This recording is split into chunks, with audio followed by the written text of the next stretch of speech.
7h54, bienvenue. Si vous êtes fidèle à ce rendez-vous, c'est que comme nous, vous militez pour rebaptiser l'espace culturel du Cap d'Agde au nom de Guy Carlier, face à la plage naturiste. Pour l'instant, il n'y a à son nom qu'un coin câlin, Marie Leclerc. Présentez-nous la chronique de l'ami Guy. Alors jeudi, vous ne le savez peut-être pas Frédéric, mais le jeudi, c'est le jour de la chronique animalière. Bonjour Guy. Bonjour. Donc, Laurie n'est pas là ? Voilà, vous m'avez rebaptisé Frédéric. C'est pas grave.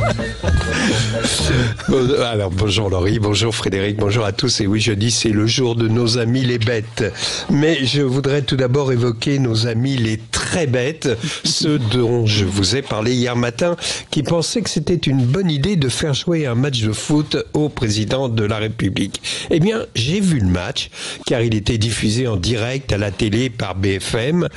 Et c'est normal, hein, c'est un événement qui présentait une telle importance pour la France qu'à BFM, ils ont même envoyé une notification pour annoncer la diffusion du match sur les smartphones. Et c'est là qu'on voit qu'à BFM, ils sont très rigoureux sur la hiérarchie des infos.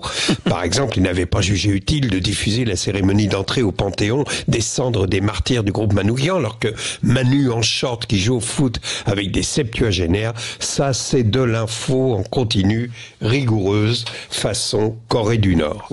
Alors, je vous fais un petit compte-rendu du match. Bon, tout d'abord, on constate qu'Emmanuel Macron a perdu 20 cm de biceps depuis les photos de Paris Match. Ça va, il y a si 15 c'est les jours. biceps, À mon avis, c'est les soucis.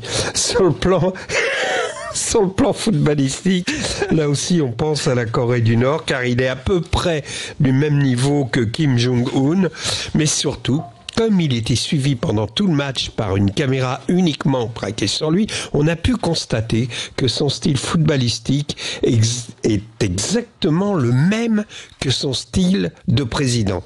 Il court dans tous les sens, demande un ballon qu'on ne lui passe pas, car personne ne le calcule, ni les partenaires, les adversaires. Il fait des sourires à tout le monde, après avoir taclé les gars par derrière, et puis surtout, il a passé son temps à faire des chèques à tout le monde.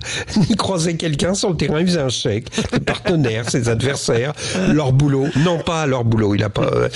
Comme la dernière fois, on lui a offert évidemment un penalty pour qu'il puisse marquer un but. Alors, avant le tir, un type s'est approché du gardien de but en lui disant si tu l'arrêtes, t'as un OQTF ou un contrôle fiscal. Et du coup, le gars ressemblait à une statue de sel, comme s'il s'était retourné sur Sodome et Gomorrhe, où il faut un minimum de connaissances bibliques. Toujours est-il qu'il n'a pas bougé, et c'était d'autant plus ridicule que s'il y a plusieurs façons de tirer un penalty, en force, en finesse, petit filet, panenka, là Macron avait choisi le penalty poussé de baballe à la façon de Théo 6 ans au square du Ranelagh. Et donc, le gardien a regardé ce ballon qui roulait tout doucement vers le but en rebondissant sur les bosses du gazon sans esquisser le moindre geste, comme si c'était un tir de Mbappé.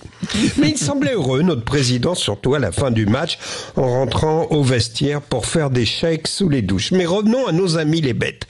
J'ai plus le temps, c'est bien dommage. Je vous parlerai lundi d'une étude...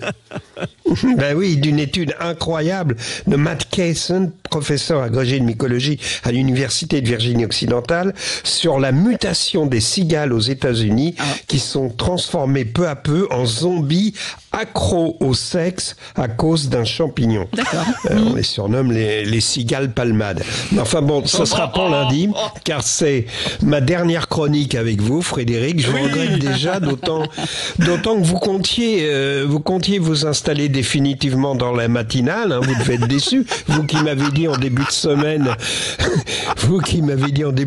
le Patrick Roger, je vais le becter, on n'est pas prêt de l'entendre. Non, sérieusement, c'était une semaine au top, et en guise de cadeau d'adieu, je vous offre un court extrait de votre chanteur préféré. Ah, c'est super. Allez, Michel Jonas, un petit peu.